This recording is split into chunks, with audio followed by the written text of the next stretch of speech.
Hariom. Hariom. Divine with life में आपका फिर से स्वागत है।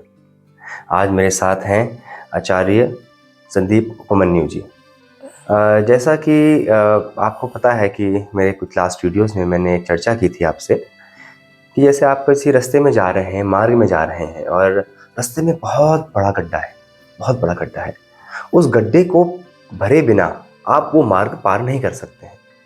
अब उस गड्ढे को भरने का तरीका क्या है? उसको तरीके बहुत सारे हैं करने के, जैसे मैंने आपसे से चर्चा भी करी है पहले। किसी को आप चम्मच देते हैं, किसी को आप फावड़ा देते हैं, कोई जेसीबी का इस्तेमाल करके गड्ढे को भरता है। तो इस तरीके से अपने मंजिल में आसानी से पहुंचने के लिए और अपने डेस्टिनेशन में जो भी हमारी ज़िंदगी में जो चाहना है उसका अगर हमें पथ पता हो, मार्गदर्शन का ज़रिया पता हो, तो हमारा ज़िंदगी बहुत सुगम हो जाती है। उसी के लिए हमारे साथ जो आचार्य जी हैं, आप जो हैं ज्योतिष के क्षेत्र में बहुत बहुत बहुत बड़ा नाम है। मैं बात करता हूँ ज्योतिष के क्षेत्र में तो सिर्फ एक ज्योतिष का ही नहीं, उसमें बहुत सारे जो हमारे सनातन धर्म के जो कर्मकांड होते हैं उसमें भी आपकी महारत हासिल है। आपके बारे में अगर आप ही थोड़ा ज़्यादा बताएं आचार्य जी, तो मुझे लगता है हमारे व्यूअर्स के लिए ज़्यादा अच्छा रहेगा। आपका परिचय एक छोटा सा दीजिए। आप सभी को सादर जय श्री कृष्णा, हरिओम। देखिए, अपना परिचय तो अब क्या देंगे, आप लोगों से ही हम लोगों की पहचान हुई है, क्योंकि ज्योतिष हमारे लिए एक माध्यम बना जिसने हमारी पहचान कराई। वैसे नाम से तो जैसा आपने पूर्व में बताया कि संदीप उपमन्यु के नाम से मुझे जाना जाता है, और विज्ञान का अध्ययन करते करते फिर गुरुदेव भगवान की आज्ञा से ही हम लोगों ने ज्योतिष में उनकी प्रेरणा से इसका अध्ययन आरंभ किया और इसी में मास्टरी लिया। फिर तो ज्योतिष एक ऐसा विषय है जो व्यक्ति को मार्ग दिखा सकता है। कई बार व्यक्ति के मन में ऐसे विषय उत्पन्न हो जाते हैं कि क्या किया जाए, हम कैसे करें, तो वो आपको ज्योतिष में सरलता से उसमें हल मिल सकता है। मैं भी ये इसलिए है कि आपको उस पर श्रद्धा होना चाहिए। कहा जाता है कि श्रद्धावान लभते ज्ञानम, श्रद्धावान लभते धनम। बिल्कुल। श्रद्धा से व्यक्ति जो है, यदि भगवान जो है, पत्थर में लोग भगवान ढूंढ लेते हैं, वो उनकी श्रद्धा है। बिल्कुल। तो ज्योतिष का विषय ऐसा बड़ा गहन है, वो इसलिए कि ज्योतिष का जो शाब्दिक अर्थ है वो विज्ञान के दृष्टिकोण से देखें तो ऋषि परंपरा में ग्रह और नक्षत्र आदि की गणना की जाती थी, काल की गणना की जाती थी, वो ज्योतिष है। लेकिन उसी ज्योतिष का धीरे धीरे धीरे धीरे जब अध्ययन बढ़ने लगा तो आज फलित ज्योतिष के रूप में हमारे सामने है। फलित ज्योतिष का तात्पर्य यह है कि फल बताना ग्रहों का, क्योंकि ग्रह नक्षत्र अनादिकाल से यूनिवर्स में, ब्रह्मांड में विद्यमान है। जैसा कि आप लोग विज्ञान आदि में पढ़ते भी हैं, हम पढ़ते हैं कि भाई all planets presents in universe and surrounding the suns, right, है ना। मतलब जो है सूर्य के चारों तरफ जो है वो सारे प्लैनेट्स घूमते हैं, जी, चक्कर लगा रहे हैं। सबकी एक अपनी एक स्पीड है, गति है। कौन सी उसकी कक्षा में जो है परिभ्रमण कर रहा है, उसे परिभ्रमण काल भी आप पढ़ते हैं जो है भौतिक विज्ञान में, उसकी क्या गति है। चंद्रमा कितनी गति से पढ़ते हैं भाई, 24 घंटे में जो है दिन और रात की जो गति है वो कैसे हो रही है कि भाई पृथ्वी भी अपना जो है वो रिवॉल्यूशन कर रही है। जी, तो ये हुई अनादिकाल की गणना जो पुराने ऋषि महर्षि करा करते थे। क्योंकि इसकी आवश्यकता क्यों पड़ती थी, इसका संबंध भी यज्ञादि से। ओके। क्योंकि पहले जो है यज्ञात भवति पर्जन्य, गीता में भी जैसा लिखा है कि यज्ञ से ही अन्न की उत्पत्ति का प्रमाण मिलता है। राइट, बिल्कुल। यज्ञात भवति पर्जन्य, यज्ञ होंगे तो ही व्यक्ति का लालन पालन हो पाएगा। जी। तो कब करना यज्ञ, कैसे करना, तो उसकी एग्जैक्ट डेट, तिथि, डायरेक्शंस, ताकि उस समय में किया जाए जी, तो उसका मैक्सिमम बेनिफिट आपको हो सके। जी जी।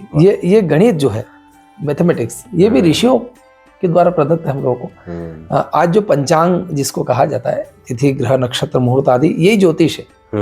कब कौन सी तिथि मनाना है, कब हमको यज्ञ आदि करना है, कब हमको यात्रा करना है, ये सारी बातें धीरे धीरे धीरे हम इन सारी बातों से एक कनेक्टिविटी हम लोगों की कम हो गई है। जबकि हमारा जो है, हमारी लाइफ का मोस्ट पार्ट है मतलब इस पे बिल्कुल फोकस करना चाहिए, कब हमें क्या करना चाहिए। राइट। विद एग्जाम्पल, संध्या समय पे लोग सो रहे हैं। अब ऋषि महर्षियों ने संधि बेला में सोना निषिद्ध बताया, सोना नहीं चाहिए, खाना नहीं चाहिए, विद्या अध्ययन आदि नहीं करना चाहिए।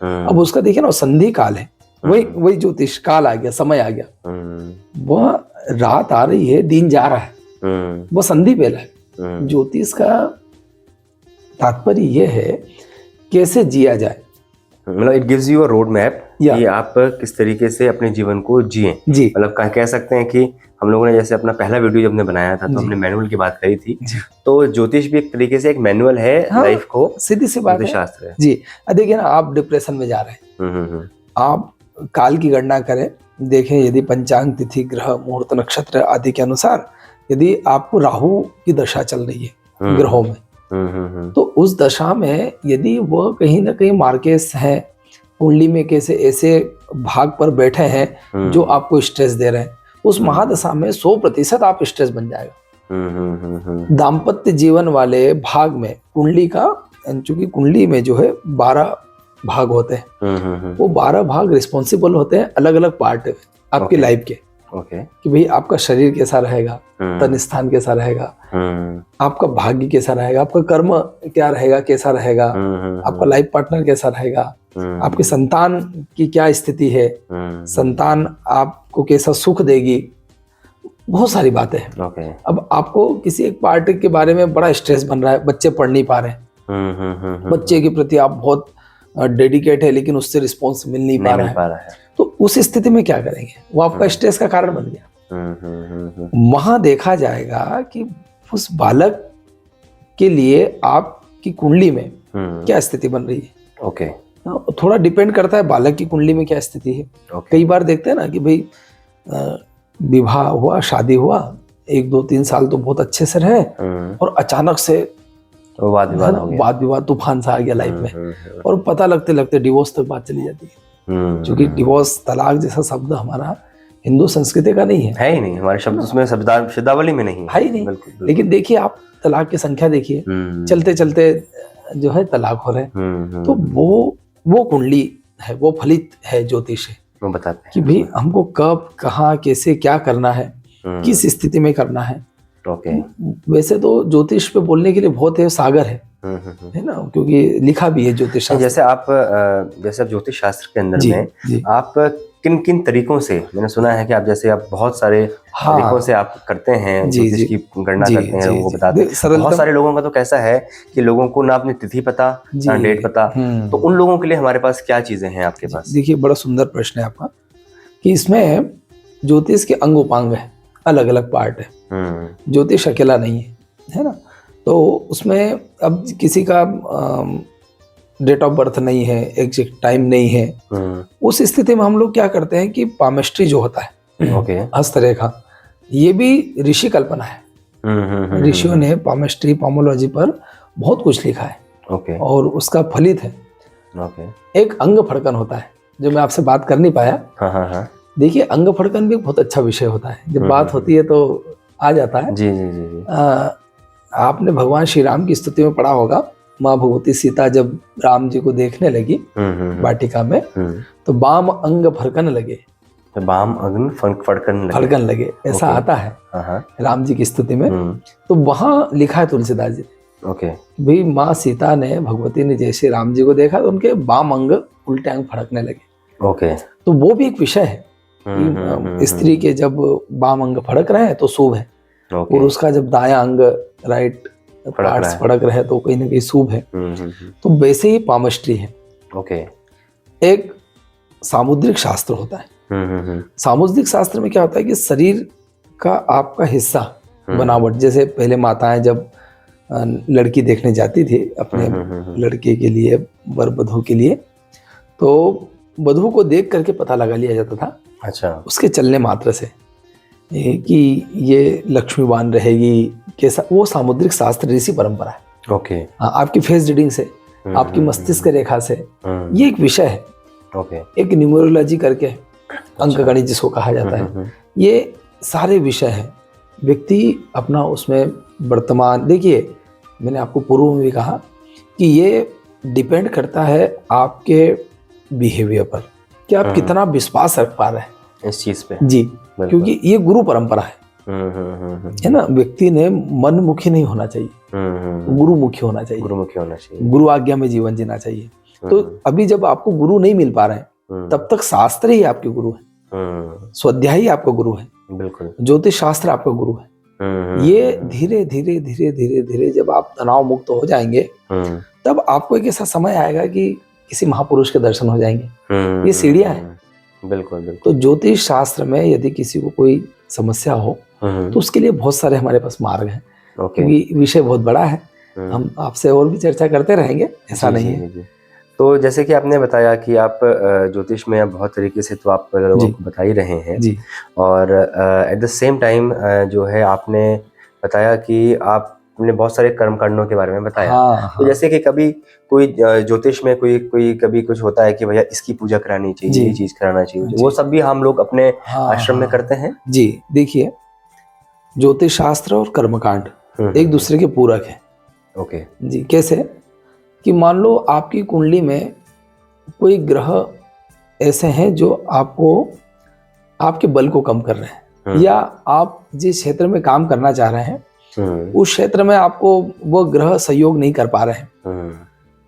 फॉर एग्जाम्पल, मान लो कोई गवर्नमेंट जॉब के लिए तैयारी कर रहा है कि भाई उसको पढ़ना है, उसको जॉब में लगना है, या कोई बच्चा विद्या अध्ययन में बड़ी मेहनत कर रहा है और खूब पढ़ने के बाद भी परसेंटेज बन नहीं पा रहे हैं, या खूब मेहनत होने के बाद भी गवर्नमेंट जॉब में सिलेक्शन नहीं हो पा रहा है, तो वहां देखा जाता है कि कुंडली में सूर्य की स्थिति क्या है। भगवान सूर्य जो है ग्रह के रूप में विद्यमान है ज्योतिष शास्त्र में। तो सूर्य शौर्य मथिंत रुच्च पदवी सन्मंगलम मंगल, ऊंचे पद पर बिठाने का काम भगवान सूर्य करते ही करते हैं। ये प्रामाणिक श्लोक के माध्यम से बता रहा हूँ। तो यहाँ पर जो है सूर्य की स्थिति देखी जाएगी, उस स्थिति में सूर्य उपासना करी जाए। भगवान सूर्य के निमित्त जो है आदित्य हृदय स्तोत्र आदि के पाठ करे जाए। क्योंकि स्वयं व्यक्ति इसलिए नहीं कर पाता है कि आज की जो भौगोलिक जो भौतिक परिस्थिति है, हम लोगों का खान पान, हम लोगों का आचार विचार व्यवहार, वो बैलेंस नहीं है। आप रात में शायद 12-1 बजे तक कभी कभी जगते होंगे, सुबह 8-9 बज जाती होगी जगने में। तो चूंकि ये समय निकल जाता है, संधि बेला, संध्या काल, संध्या समय आदि सबका अपना एक महत्व है। ब्राह्मण संध्या समय के समय संध्या करते हैं, ब्रह्म मुहूर्त में जाग जाते हैं, आचार विचार खान पान शुद्ध होता है। इसलिए ब्राह्मणों के द्वारा किया गया कर्म जो है सात्विक कर्म हो जाता है, उसमें सफलता बहुत जल्दी मिल जाती है। तो इसलिए कर्मकांड हिस्सा है, सूर्य भगवान की पूजा करा दें, सूर्य के जप करा दें, ग्रह शांति आदि करा दें, तो उनसे जो है इमीडिएट जो है फर्क 100%। भगवान शिव का रुद्राभिषेक, क्योंकि सभी नवग्रहों के अधिष्ठात्र हैं भगवान शिव, तो रुद्राभिषेक है। कोई ज्यादा काल के गाल में जा रहा है, बहुत अत्यधिक बीमार है और अभी मरने की आयु नहीं है लेकिन अकाल मृत्यु में जा रहे हैं, तो वहाँ महामृत्युंजय जप है, गोदान आदि है। हमारे गुरुदेव के द्वारा जो है ऋषिकेश हरिद्वार आदि में विशाल गोदान की बड़ी महिमा गुरुदेव के द्वारा बताई गई है जी। तो जैसे अभी एक आपने गुरु के बारे में अपने जीवन में बताया, तो आपके बारे में मैं एक चीज बताऊं कि आप माइक्रो बायोलॉजी से आपने एमएससी किया और आपकी बहुत अच्छी जॉब लग गई थी, आप बहुत अच्छा काम कर रहे थे, क्षेत्र में कर रहे थे, और गुरुदेव भगवान की आज्ञा हुई कि आपको जो है भिक्षा मांगकर मधुकरी कर अपना जीवन यापन करना है। तो आप 3 साल एक अच्छी रेपुटेड पोस्ट से अपना रिजाइन करके 3 साल जो है आपने जो है घर घर जाके मधुकरी करके अपना घर का जो है निर्वाह किया, और आज के डेट में और निर्वाह भी करते गए और साथ में अपना अध्ययन और साधना भी करते गए। और आज उस साधना, उस तपोबल और उस ज्ञान को जो उन्होंने अर्जित किया इतने सालों में, तो उसका फल अब ये है कि आपके पास जो है देश विदेश से जो है काफ़ी लोग जुड़े हुए हैं और वो आपसे बहुत ज़्यादा आपसे लाभ पा रहे हैं। और सनातन का जो झंडा है, जिसको हम लोगों ने एक प्रतिज्ञा ली है डिवाइन मेगा लाइफ के अंदर, हमने बात किया था कि डिवाइन मेगा लाइफ के अंदर हम लोग जो बेस्ट लोग हैं दुनिया के किसी भी फील्ड के, हम उनको लेके आके चर्चा करेंगे। तो ज्योतिष शास्त्र में बहुत ज़्यादा रिसर्च करने के बाद, बहुत सारे लोगों से मिलने के बाद, तो ज्योतिष शास्त्र का कोहिनूर हमको टकराया और हम बस चाहेंगे कि आप जो हैं हमारे जो व्यूअर्स हैं उनके लिए कभी कभी कुछ स्मॉल टिप्स हो गया, वो सब चीजें आप बिल्कुल देते बिल्कुल, रहें। आपको समय समय से देते रहेंगे। बिल्कुल। और यही कहेंगे अंत में कि भाई मंत्र मूलम गुरु वाक्यम, गुरु के वाक्यों पर जो है अडिग होना चाहिए, विश्वास होना चाहिए।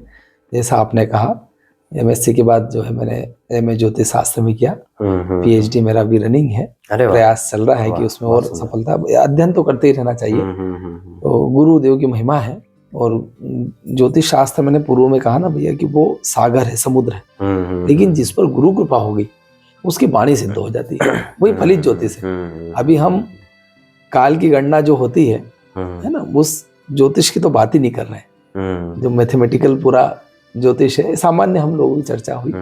समय समय से आप लोगों के सारे लोगों को जो है क्या टिप्स हैं, कैसे आगे बढ़े, कैसे पारिवारिक जीवन जो है खुशहाल हो, आप लोगों का बाल बच्चे कैसे पढ़े, दाम्पत्य जीवन कैसे आप लोगों का सुखी रहे, कैसे जॉब में आप जो है ऊंचाई प्राप्त करें, ऐसी बहुत से बातें कर्मकांड के माध्यम से हर बात का समाधान है, हल है। प्रयास करेंगे कि आज जहाँ बैठे हैं माँ गंगा की गोद में, हिमालय की तलहटी में, ये पावन भूमि देवभूमि है, उत्तराखंड की भूमि, यहाँ से आपकी सारी समस्याओं का समाधान करने का प्रयास करें। धन्यवाद, धन्यवाद आपका। बहुत बहुत धन्यवाद। हरिओम। आप सभी को जल्दी मिलते हैं हम लोग अपने अगले वीडियो में। हरिओम।